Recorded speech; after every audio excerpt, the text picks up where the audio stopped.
Hi, I'm Tim. Welcome and thanks for logging on. If you love this watch, email me, tmosso@thewatchbox.com. It's in the description below. Your purchase and pricing email question line for buying this or any watch you see on any of our platforms. Please reach out to me for pricing. I am tmosso@thewatchbox.com. Today we're discussing a watch launched in 2021 in only 100 pieces in Panerai's Carbotech carbon fiber. This is the Panerai Submersible S Brabus Shadow Black Ops PAM 1240. That is a big name for a big watch, but it does live up to its billing. This watch is co-branded with Brabus, which you probably know from their tuned automobiles, but in this case it is a co-launch from the 2021 Monaco Boat Show, inspired by the Brabus Marine Shadow Black Ops Day Power Boats. So this is a watch that is actually boat inspired. Appropriate given the nautical theme of the submersible, and it's big. 47 millimeters in diameter, it's 16.2 millimeters thick, from lug tip to lug tip, 57.4 millimeters, with a 26 millimeter spacing between the lugs. We throw it on my wrist, which is 16 centimeters in circumference. It is comically large. It's too big. It's light. It's comfortable. I could wear it. It would fit. But if you want it to look right, and I'll zoom out so you have proper scale, I do think you need a wrist of 17, maybe even 18 centimeters circumference. Otherwise, you're going to get pronounced lug overlap where the lugs overhang your wrist, and it's a little bit excessive. That's usually the red line for me, the no-go zone, the overlapping lug. Though I will emphasize, it's very light, it sits comfortably, but aesthetically, you make the call. It's thick. Don't expect this to fit underneath a cuff of any kind. It's not that kind of watch. Taking a look at the strap, I should let you know, the watch does come with a second textile red stitched strap. Here we have a combination of textile and rubber with hollows on the underside to make it more flexible. It is a brand new Panerai factory strap. We have a titanium blackened trapezoidal pin buckle that is Panerai traditional. Here, because the lugs are made of carbon fiber, it's not possible to install threadings or the usual Panerai quick release system. So here we do have strap tool holes, so you can use strap tools to pop the spring bars and remove that from the case. And again, if you want to swap straps on Panerai, that's part of the Paneristi culture. If you are a Paneristo, you probably already have a lot of straps that fit this watch, but rest assured, there is a universe out there of OEM and aftermarket options, and that's before you go full custom. Carbotech is a forged and machined carbon fiber monoblock case.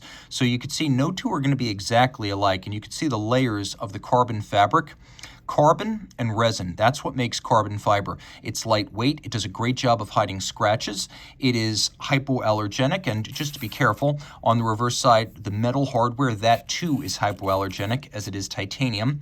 We have the famed device protecting the crown, as every Panerai submersible is also a Luminor, and that is the famed Luminor crown guard, originally deployed by Panerai in the early 50s. The idea was several-fold. First, create a system that offered all-aspect protection from the crown. Regular shouldered crown guards, they don't protect against a perpendicular hit. The other thing is regular crowns that screw in and screw out. Back in the day when every Panerai was manual wind, all of that threading in and out would wear down the stem tube assembly as well as the crown seals, undermining the integrity of the watch. Here, there is none of that threading. You just compress and decompress the seal. That does not wear the seal. Another thing that's important, very easy to see your watch is unlocked before a dive. Fix that. Much harder to tell that a screw down crown has been backed out half a turn or 2 turns.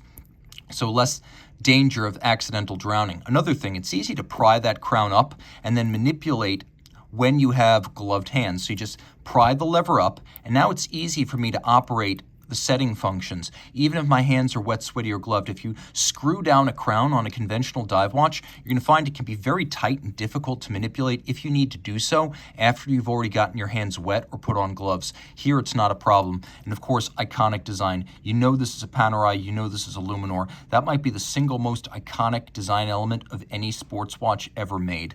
Taking a look, we have a wonderfully vocal 60-click bezel. Line it up with the minute hand. It is your impromptu 0 to 60-minute count-up timer. I will take a dive bezel over chronograph any day of the week. Doesn't have the same maintenance costs, easier to read, and it makes it more natural to read times between 30 and 60 minutes. Most chronographs only have a little 30-minute register. This gives you 60. Taking a look at the loom, Absolutely no shortage of lume. First, something I like here, differential lume color for the bezel pearl and the minute hand, so you can always read them relative to each other at a glance. Second, you could see that the watch is extensively luminescent. Right down, I'm going to make this more obvious,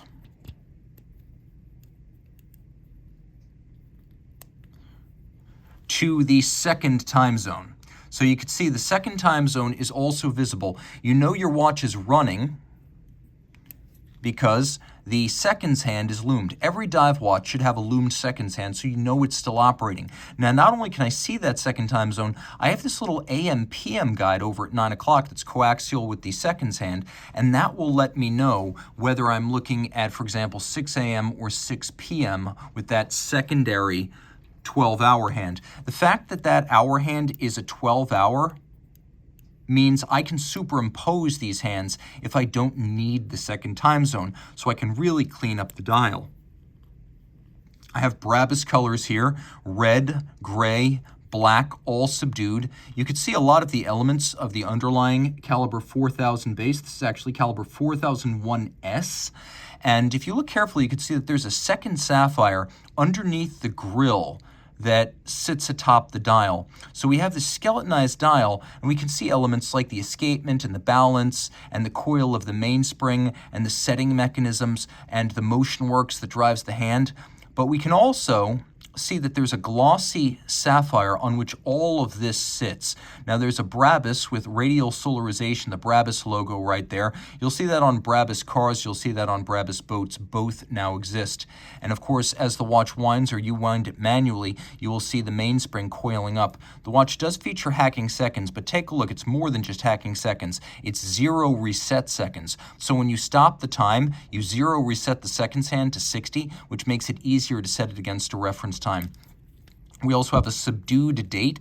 It hides right there. If I wish to drive the date forward or backwards as I cross the international date line, it is coordinated with the local time hand, so I'm able to do that quite efficiently, and you can see the underlying mechanism that drives the secondary time zone hand.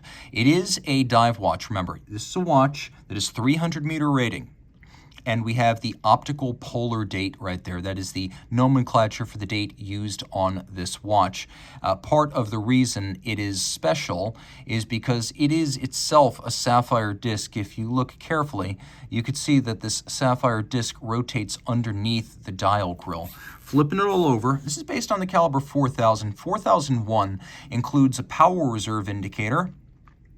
And so the watch has 3 days of power reserve. As you wind it, you can actually see that power reserve indicator move slowly. We have a full balance bridge with a free sprung balance, those two features making it a more shock-resistant watch. And it beats away at 4 hertz. All of this pivots on 31 joules. Again, you can see the skeletonized mainspring barrel with the mainspring coiling internally. We have a tungsten micro rotor that helps to keep this watch, well, thinner. It's not thin, but it is thinner than it would be if it had a separate winding bridge and a rotor overlapping the whole movement. This also allows you to see the whole movement, which would not be possible with a center rotor, and it gives you the big open caseback vista of a manual wind. Because the movement has also been skeletonized, you can see straight through it. In fact, you can see my finger in the background through the caliber. It is a very cool watch that is simply packed with all kinds of features, loaded down. This is about as deluxe as any Panerai gets without adding a minute repeater or a tourbillon. If you love this watch, reach out to me. I am Team Mosso at thewatchbox.com for purchase and pricing details.